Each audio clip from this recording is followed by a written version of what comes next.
Wow! ఇలా కదా రావాలి. ఈ స్నాక్ ఐటెమ్ అంటే మా బాబుకి చాలా ఇష్టం. ఎలా చేస్తారో చూద్దాం రండి.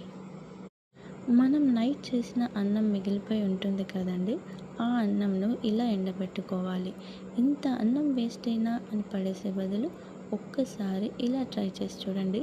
రిజల్ట్ చాలా బావుంటుంది. పిల్లలైనా, పెద్దవారైనా చాలా ఇష్టంగా తింటారు. ఇదేం పెద్ద ప్రాసెస్ అయితే కాదు. జస్ట్ 2 మినిట్స్ స్నాక్ ఐటెమ్ అంతే. మేమైతే ఇలానే ట్రై చేస్తాం. ఇంకా లేట్ ఎందుకు? ప్రాసెస్‌లోకి వెళ్దామా? మార్నింగ్ నుంచి ఈవినింగ్ వరకు ఎండిన ఈ రైస్‌నైతే మనం ఒక బౌల్‌లోకి తీసుకోవాలి. ఇప్పుడైతే మనం స్టవ్ ఆన్ చేసుకొని కడాయి పెట్టాలి. అందులో మన క్వాంటిటీకి సరిపడా ఆయిల్ వేసుకోవాలి.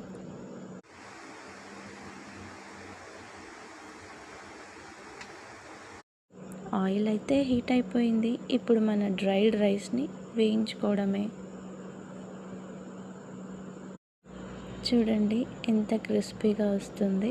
మార్నింగ్ నుంచి ఈవినింగ్ వరకు డ్రై చేస్తే రిజల్ట్ చాలా బాగుంటుంది.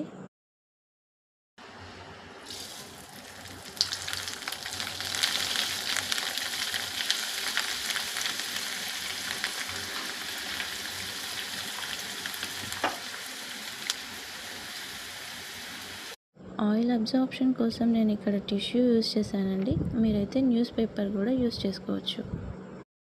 అందులోకి సాల్ట్ యాడ్ చేసుకోవాలండి.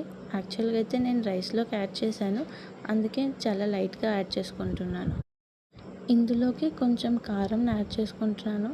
ఇదైతే మా బాబు కోసం తయారు చేశా కాబట్టి మా బాబు చాలా లైట్గా కారం తింటాడు, అందుకని నేను చాలా లైట్గా తీసుకుంటున్నాను. ఇప్పుడైతే నేను ఈ రెండింటిని మిక్స్ చేసుకుంటున్నాను, ఎందుకంటే సాల్ట్ ఇంకా ఈ కారం చాలా బాగా మిక్స్ అవ్వాలి కాబట్టి. మా బాబు అయితే చాలా ఎగ్జైట్ అయ్యాడు, ఎందుకంటే తన ఫేవరెట్ ఐటెం కాబట్టి. ఇప్పుడైతే కామెంట్ చూద్దామా? బాగుందా? బాగున్నాయా? బాగున్నాయి నాన్న, సూపర్ ఉంది. బాగుందా? నిజంగానే బాగుందా?